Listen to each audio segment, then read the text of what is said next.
Now that it is time to go back to school, I want to share with you guys some of my favorite back to school supplies when I was a student in high school and college, as well as some school supplies when I was a teacher. Or if you have like a teacher and you're like, hey, maybe I'm going to buy them a little present, or maybe they're requesting some things like which brand or what should I get? Then I want to provide that information so you kind of know, at least from a teacher's perspective, what I would prefer. Now, all of these products out there are not solicited by any of these companies. This is not a sponsored video. That would have been an amazing idea if I would have reached out to these companies and said, hey, do you guys want a sponsored video? Or maybe give me some of this product that I use and I'm like promoting. But in reality, I've used their products. I like their products. And that is why I'm going to give them some free publicity. Now, you might have your own reasons of, what pencils or pens you like and why you like them. That's totally cool. I think for a lot of students, you got to find things that work best for you. That obviously budget is a huge one. And then also is it something that you're actually going to use? Before we get started, or as a teacher, I want to start as a teacher. I want to kind of go through some of my main things that when I was a teacher, here is exactly what I would use. Okay. But I think number one, and this goes back through because I remember back in the day, we used to do I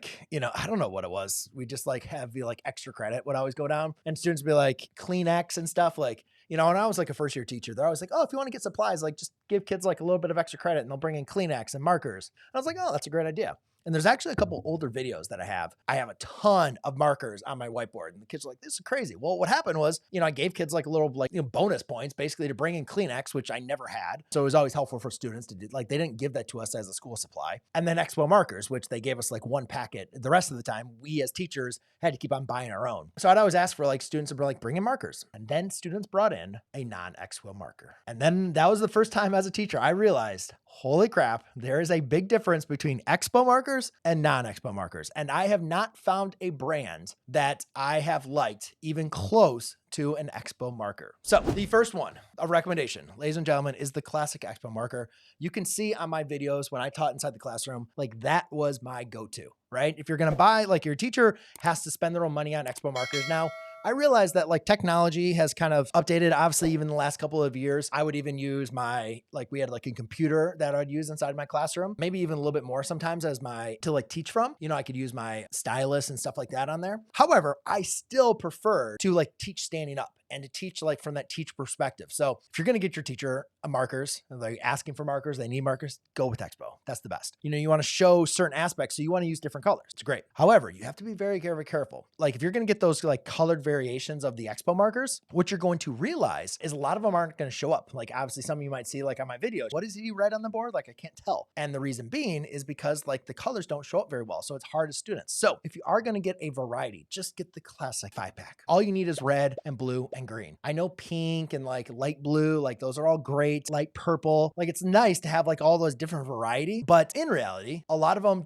they don't show up very well. So I would just stick with the classic 5-pack. But I'm telling you, these two were go-tos every single time was these two markers. I mean, I would just buy packs and packs of these and students would provide them to me obviously then I was like, why am I giving extra credit? And I stopped giving extra credit for all that stuff. So that was on the markers. And then the other thing now, I've heard a lot of teachers, and I think this is one of those personalized things. So as a teacher, pens are extremely, extremely important. And I can't even tell you how many times I would lose pens. Students would take them. They'd take them off my desk. I would be so mad. And I'd be like, where'd my pen go? And I mean, there literally would be I left it right there on my desk and a student didn't have a pen or a pencil and they would steal it from my desk. And then of course they would I could never find it. I hated that. So I'm kind of price conscious on my pens, but I'm also, bougie on my pens. I want to make sure I have a good writing utensil. Cause when you're a teacher and you're writing down notes or you're writing down things, you got to enjoy it, right? You can't be using the big ballpoints. I mean, you can, and I want something that is smooth and flowing. And that is why my favorite as a teacher, the Pilot. So any single time I'd go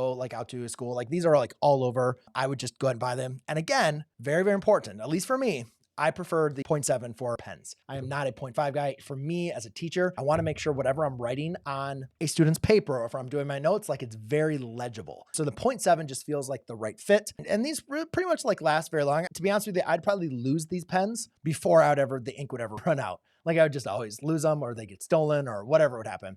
So there's a lot of other great pens out there that I've had that are sometimes even more expensive, but I've always just kind of found that there's a perfect medium. Like they're good quality writing, but they're also not so expensive that like I get super upset and like want to cry when I lose one. But I do like these very much. And then also I always recommend, like, if you're going to get your teacher gift, like I remember these are good for like grading. Obviously, if you don't like the red C, right? As a teacher getting like, a test back and it's all red back in the day, which is fine. I would grade in red all the time, but I know sometimes students like having like purple or pink or whatever. Like I actually like this as a teacher, grading different colors. So therefore, a lot of times I wouldn't have time to grade all the papers in one session or like grading period. So I'd grade, I'd just do one block in one color. And then at least I knew like within what block that color were the papers when I graded. Just a little kind of teacher trick that I used to do. But now let's go and get to a student. So I don't really remember anything that I used in high school, but I do remember actually the first pencil. And what's crazy is they still make the exact same pencil today. And so I have like this nostalgic for me. I don't write a lot with pencils at the moment at all. I prefer pens, but even doing my math work. However, when I was in high school and college, like when we had to be writing things in pencil, this would be my number one thing that I'd go to.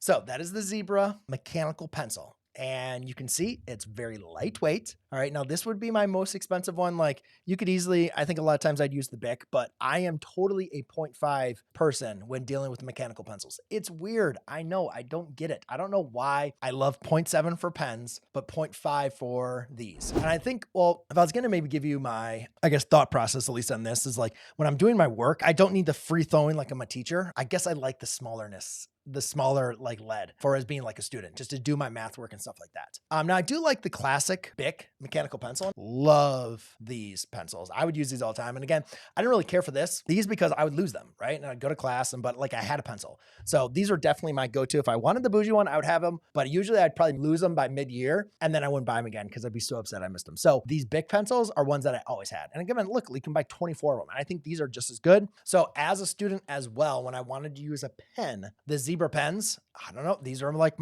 if I wanted something quality, again, these are what I would use for on this. So these are like 0.7. So that is what was my preferred pen, was the 0.7. So as a teacher, I like something that's a little bit more fast, free throwing. But as a student, I liked these pens at 0.7. I always had to revert to like, what else can I do? And for that, once I'd lose all these pens, then I would have to go and use these. So again, these are like just the very simple ones, but I like these. And the reason why is because I would always want to chew my pens. So what I do is if I bought those other ones, like the soft plastic, I would chew them and then I'd get ink in my mouth and it'd be disgusting.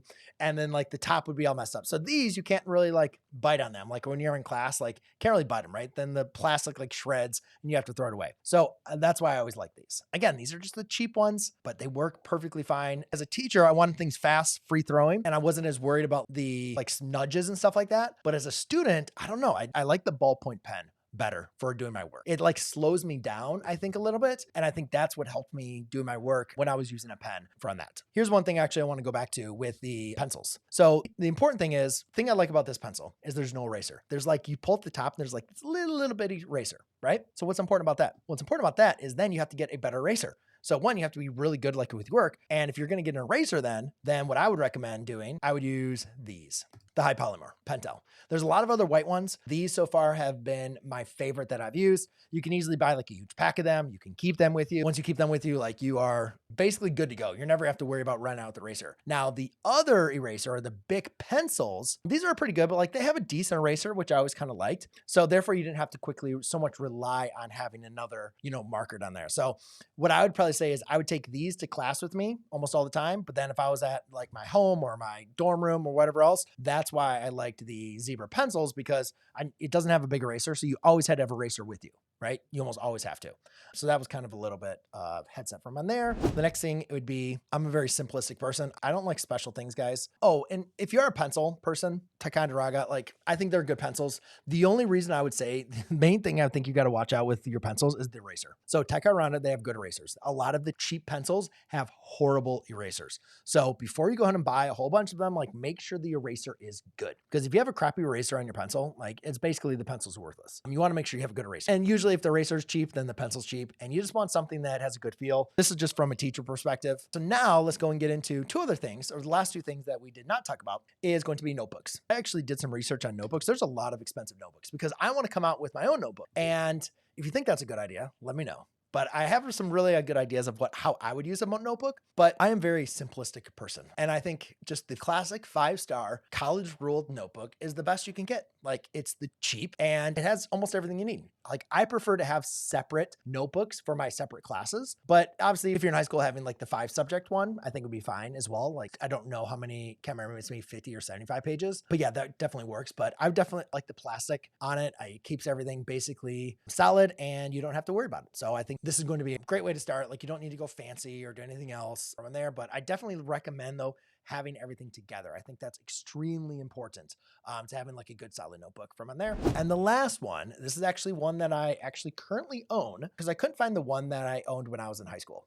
But I had one in high school and it was in college. And this all comes from when I like broke my back and I couldn't wear like the standard backpack. And actually I don't like wearing a backpack. I actually haven't owned a backpack since sophomore year of high school. Now, when I'm traveling, I like to have a backpack. I think it's just kind of nice to have your arms in a backpack. Like that's kind of nice. But when you're not traveling, I like this. And also I think a backpack's really good, especially like holding a lot of weight. And that's why I like it for like traveling or hiking because you can hold a lot of weight and it's like, it's both on your shoulders. Or if you're carrying around like multiple textbooks, like the backpack like meant something. I think nowadays though, like the main thing is like you want to carry your laptop. So you don't really need to be able to holding all of that weight or putting so many things in your backpack. So I think just having something that's like very lightweight, but that has like quite a bit of compartments in there is just like all basically you need. So this is actually one that I used. I carry my laptop in it and, notebooks when sometimes I'm traveling and, I'm doing like math work and stuff like that. So this has been like perfectly fine for me on there. And so I wanted to share with you. So far, I've had a good experience with that. So there you go, ladies and gentlemen.